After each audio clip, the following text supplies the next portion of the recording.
kita lanjutkan kajian tentang Al-Hikam Ibnu Athaillah As-Sakandari. Namun malam sa Jumat nikah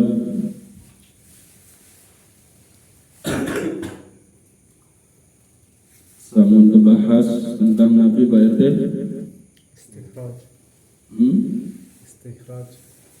Istidraj. Oke, saya masih ingat istidraj itu kan apa itu? Seolah-olah. Ya. Jadi seharusnya kita takut dengan semua pemberian Allah, kasih sayang Allah. Sementara kita dalam keadaan tetap melakukan keingkaran kepada Allah Subhanahu wa Ta'ala. Nah, semua karunia Allah itu bagi orang yang senantiasa ingkar itu disebut dengan istidraj. Itu Allah biar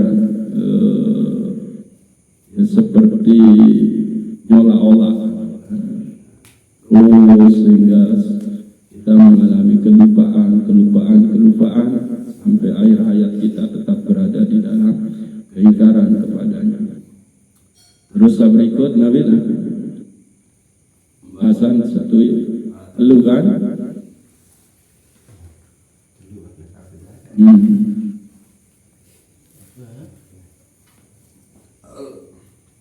yang nggak lupa yang utang ketua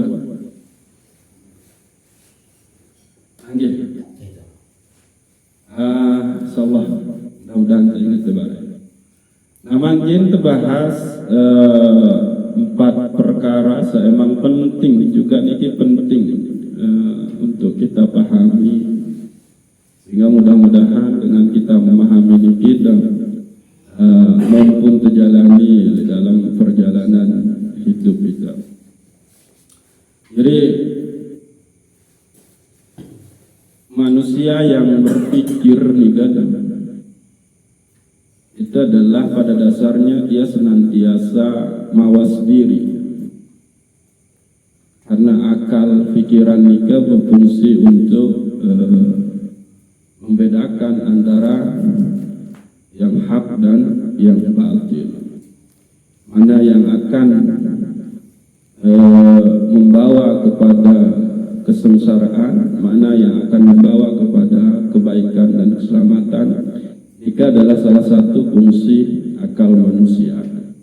Namun ada yang lebih dalam dari akal manusia, yaitu qalbu. Maka setiap penyesalan, setiap kesedihan, setiap kesenangan nikah ya sebetulnya munculnya dari situ. Nah, maka kita harus peka dengan qalbun teniki, peka terhadap apakah ia masih bisa menuntun kita untuk melakukan hal-hal yang baik ataukah yang sebaliknya, sehingga harus diketahui embe qalbu sak mati beke embe qalbu sak masih iru. Nah, gitu.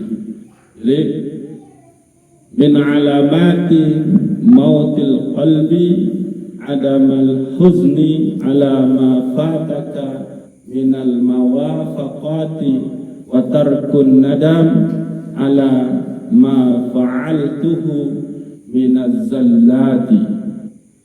Jadi yang menjadi sebagian ciri dari matinya qalbu nikah adalah apabila tidak merasa menyesal, tidak merasa sedih pada saat dia tidak mampu melakukan kebaikan.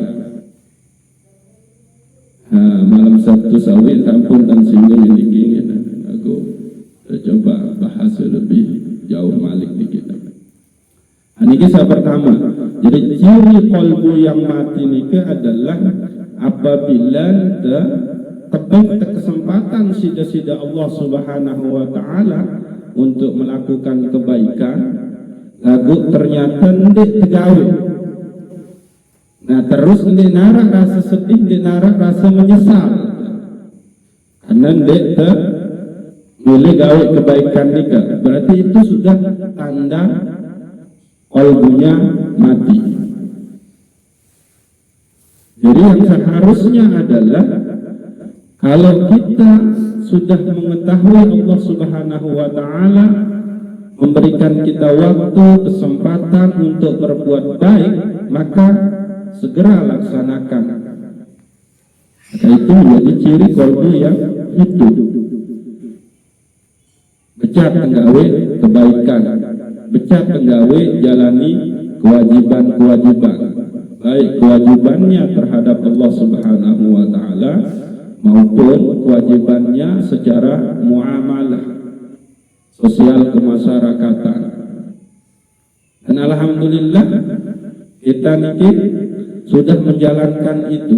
Mudah-mudahan Allah Subhanahu wa Ta'ala meridhoi kita dengan cara merakniki setiap ngara keluarga desa nabiaran sakit, maka kita segera untuk membagikan apa yang emang Allah titip kepada kita semua, sekedar untuk berobat.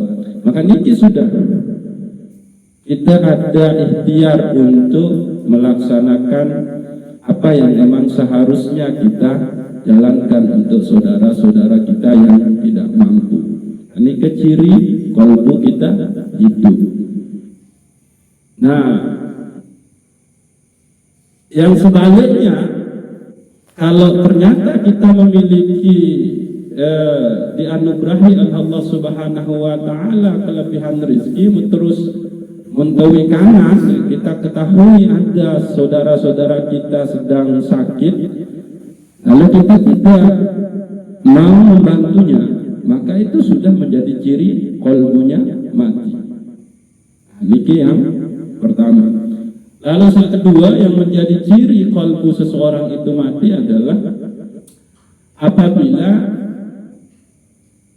dia melakukan kemaksiatan dan tidak memiliki rasa penyesalan atas kemaksiatan itu. Dia senang dalam gawe kemaksiatan, bahkan dia bangga dengan kemaksiatannya. Maka itu juga menjadi ciri dari atau tanda dari matinya qalbu seseorang. Jadi ada dua di sini yang menjadi ciri matinya qalbu. Yang pertama nikah adalah tidak merasa menyesal di saat Allah memberikan kesempatan untuk berbuat baik dan dia tidak melakukan kebaikannya. Lalu yang kedua adalah dia tidak menyesal atas perbuatan-perbuatan buruk yang melanggar syariat yang ia kerjakan. Dia senang aja dengan kemaksiatannya.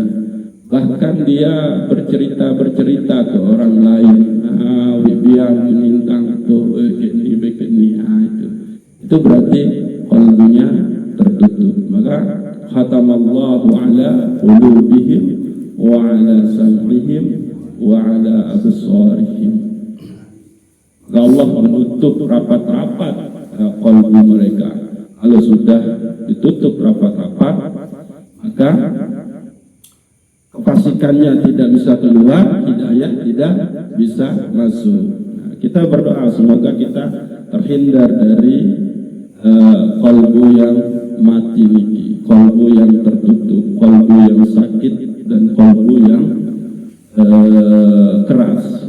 Dan semoga Allah Subhanahu wa Ta'ala meridhoi kita untuk memiliki qalbun salim, yaitu qalbu yang jernih, suci, bening, yang senantiasa menjalankan apa-apa yang menjadi kewajibannya kepada Allah Subhanahu wa Ta'ala dan apa-apa yang menjadi kewajiban atau amalun solihunnya pada masalah-masalah muamalah atau kemasyarakatan.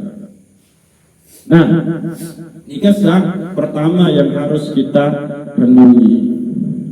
Lalu yang kedua, kita coba kaji lagi tentang terkadang kalau doa kita atau natijah dari amal ibadah kita itu kita tidak dapatkan di dunia. Bukan berarti Allah tidak memberikan balasan atas kebaikan yang kita lakukan. Tapi bagi Syekh Ibnu Athaillah Asy-Syakandari, hasil daripada amal ibadah kita itu nantinya itu akan diberikan oleh Allah Subhanahu wa taala di akhirat. Karena bisa jadi dunia ini tidak mampu menampung balasannya. Saking balasan ini luar biasa. Seketik amal soleh sakmun terlakukan, tapi benar-benar itu lillahi ta'ala, maka bisa jadi balasannya itu tidak bisa ditampung di dunia ini, sehingga Allah nanti akan memberikannya di akhirat. Jadi ini yang harus kita pahami. Terus yang kedua, karena saking sayangnya Allah Subhanahu wa ta'ala, maka balasan atas amal soleh kita itu tidak pantas untuk diberikan di dunia yang sifatnya fana ini. La baqa'a laha. Coba baca ini. Innama ja'alat darul akhirah mahilan li jazai ibadihil mu'minin li'anna hadhihi ad-dara la tas'a ma yuridu ay yu'tiyahum wa li'annahu ajalla aqdaruhum an ayyujazayu an ayyujazayihum fi daril abaqailaha. Ini kita. Jadi sesungguhnya akhirat itu adalah tempat balasan bagi amal ibadah manusia, sehingga dunia ini tidak akan mampu untuk menampung balasan itu. Bisa saja dunia ini tidak bisa menampung. Saking dia, kenapa? Karena emang dunia ini adalah sifatnya fana, dia tidak kekal. Nah ini sepele. Atau misalkan kita ambil contoh nih, kita tersenyum kepada orang yang kita jumpai, maka bisa saja balasannya Allah tidak kasih di dunia, lantaran balasan yang akan kita terima itu tidak mampu ditampung oleh dunia ini, tapi nanti di alam yang baqo, yaitu alam akhirat. Nah itu sebabnya pada dasarnya tidak ada amal soleh yang tidak diberikan balasan atau pahala oleh Allah Subhanahu wa ta'ala. Dia mesti diberikan. Cuman bisa saja di dunia ini bukan tempatnya, tapi emang nanti di akhirat. Dan emang itu yang kita butuhkan sebetulnya. Natijahnya di akhirat dari semua amal ibadah kita kepada Allah Subhanahu wa ta'ala, baik itu amal ibadah yang langsung kepada Allah seperti sholat, puasa, haji dan lain sebagainya, maupun amal ibadah kita sesama manusia. Itu jadi artinya seolah-olah Syekh Imam Ibnu Athaillah Asy-Syakandari berpesan di baidah bahwa ada dipahami bahwa tidak semua amal ibadahmu akan engkau terima balasannya di dunia. Lalu saking sayangnya Allah Subhanahu wa ta'ala kepada engkau, maka Allah akan memberikan balasan itu di akhirat kelak, sehingga tidak nyocok oleh dunia ini. Yang mulai awal-awal kita sudah mengkaji bahwa Allah lah yang paling tahu nabi yang menjadi hajat, nabi yang menjadi kebutuhan kita, sehingga dia yang menciptakan kita. keinginan kita belum tentu itu yang terbaik bagi kita. Tapi Allah lah yang paling tahu mana yang terbaik untuk diri kita. Sehingga pada dasarnya berhusnuzonlah tetap kepada Allah Subhanahu wa Ta'ala di dalam ikhtiar kebaikan yang kita lakukan. Nah, ini seolah-olah pesan dari Nabi Aranda Syekh Imam Ibnu Athaillah As-Sakandari. Lalu berikut, nah ini jadi saya mau nikmati buah hasil daripada amal solehnya, maka itu bukti bahwa amal solehnya itu kelak akan diterima oleh Allah Subhanahu wa Ta'ala. Nah, ini misal pada saat kita merasa tenang, senang, bahagia di dalam zikir kita, maka itu tanda bahwa sholat, zikir, ngaji kita itu emang nyampe kepada Allah Subhanahu wa Ta'ala, dan itu pasti kita akan terima nanti di akhirat.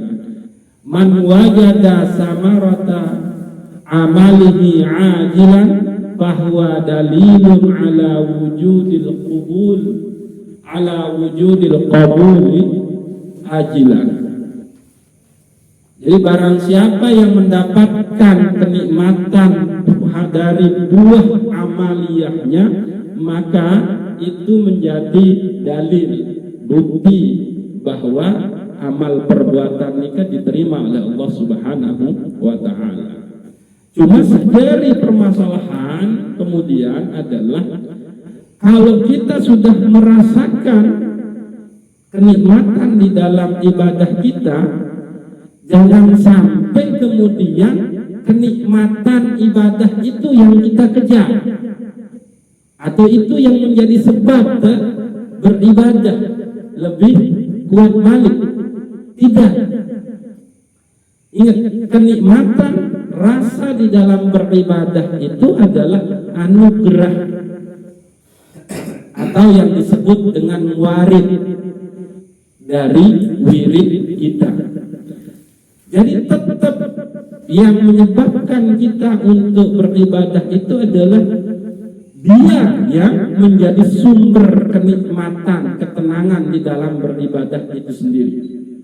Nah, ini terjebak, pokoknya harus betul-betul pahami ini. Yang ulang.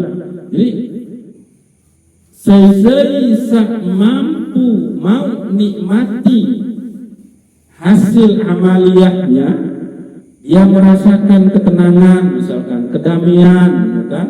Ringan, idak lemun nabiaran gawe kebaikan, maka itu adalah tanda bahwa amal solehnya itu diterima oleh Allah Subhanahu wa Ta'ala. Cuman harus ketahu, pahami, jangan sampai kemudian rasa nikmat, rasa tenang akibat beribadah itu yang menjadi sebab kita beribadah. Tapi tetaplah sembah dia yang menjadi sumber ketenangan, dia yang menjadi sumber kedamaian di dalam ibadah. Maka terus warid akan diturunkan kepada kita. Nah, ini gitu. Ya, insyaallah bang pahami ini. Jadi ya Nabi Aranda adanya kenikmatan di dalam beribadah itu cukuplah menjadi tanda bahwa amal kita itu diterima oleh Allah Subhanahu wa Ta'ala. Lalu saat terakhir, ini gitu. Jadi ada orang-orang yang diberikan kemampuan oleh Allah Subhanahu wa Ta'ala untuk melihat yang gaib-gaib. Lalu semua yang ia lihat itu, atau semua yang ditanyakan ke dia tentang yang gaib-gaib itu, lalu dia jawab. Lalu dia menyebut-nyebut yang dia lihat. Lalu dia menceritakan apa yang dia lihat-lihat. Padahal itu adalah anugerah dari Allah Subhanahu wa taala, maka itu adalah tanda daripada kebodohannya. Nah, gitu. Man ra'aitahu mujiban an kulli ma su'ila. Nah, gitu. Barang siapa yang terus menjawab permasalahan-permasalahan gaib yang ditanyakan kepada dia, wa mu'abbiran an kulli ma syahida wa dzakiran kullu ma 'alima fastadillu bidzalika an wujudu jahlihi. Jadi barang siapa yang selalu menjawab hal-hal gaib yang ditanyakan kepada dia, terus lalu dia memberitahukan kepada orang lain apa-apa yang ia lihat di dalam kegaiban itu. Istilah lain ada yang disebut dengan kasam. Ya, orang-orang yang ahli zikir, para wali itu atau mursyid juga terkadang dia diberikan kemampuan kasam, melihat hal-hal yang gaib. Lalu itu yang dia ceritakan. Dia melihat seseorang, nah misalnya dia lihat kita, sisi gaib kita, lalu dia sebut, dia ceritakan. Maka itu adalah ciri bahwa orang itu sangatlah bodoh. Artinya bahwa orang yang diberikan kemampuan kasab oleh Allah Subhanahu wa taala itu hendaknya lah hanya untuk dirinya. Apapun yang dia lihat di dalam kegaiban orang lain, maka janganlah itu dia ceritakan, atau janganlah ia menyebut-nyebut apa yang ia ketahui dari yang gaib-gaib itu, atau dia jangan menjawab pertanyaan-pertanyaan yang sifatnya demikian, karena itu sifatnya sir, rahasia, hanya dia yang cukup sampai di dia. Karena lamun cerita berarti itu sama halnya dia sudah menceritakan aib daripada orang lain yang ia lihat. Ini bahayanya.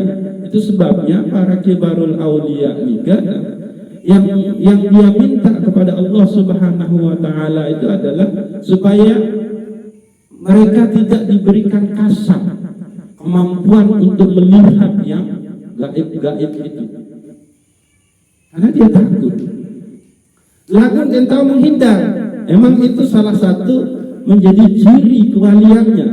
Dia mampu melihat yang yang gaib-gaib itu, kasab, memang diberikan sebagai ahwal, suatu keadaan yang diberikan oleh Allah Subhanahu wa taala kepada orang-orang yang memang qalbunya sudah terus atau orang-orang yang sudah sampai kepada ma'rifah.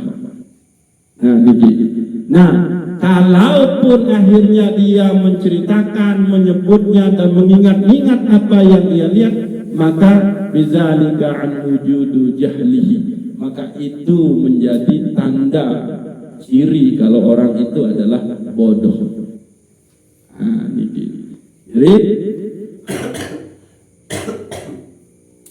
4 permasalahan ini memang coba kita resapi sehingga kita benar-benar hidup dengan hikam.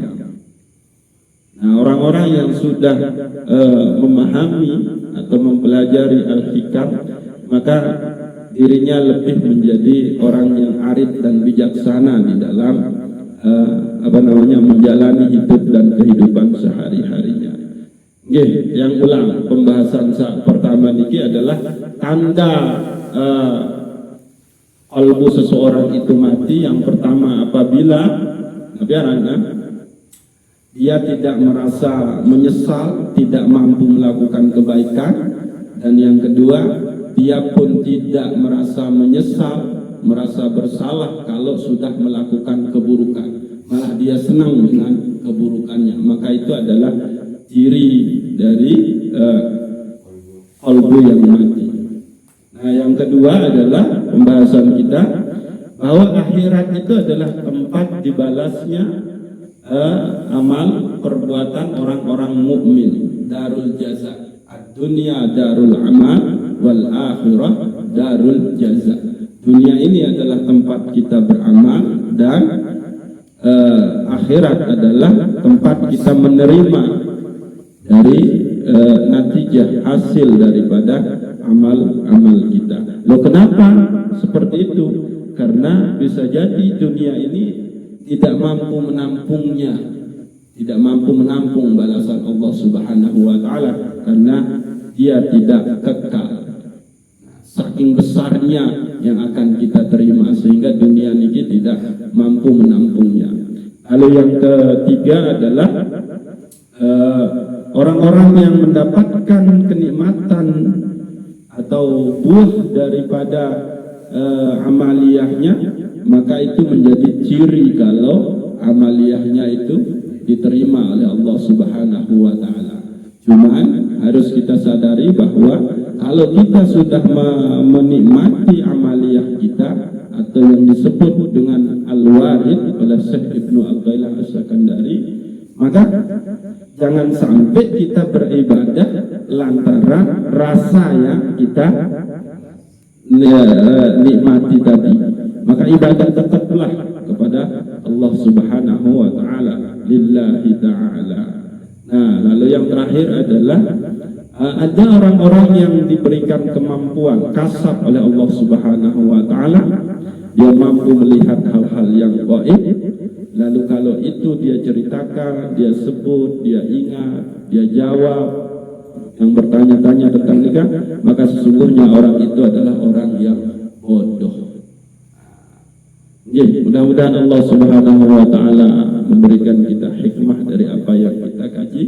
Wallahu a'lamu bissawab. Assalamualaikum warahmatullahi wabarakatuh.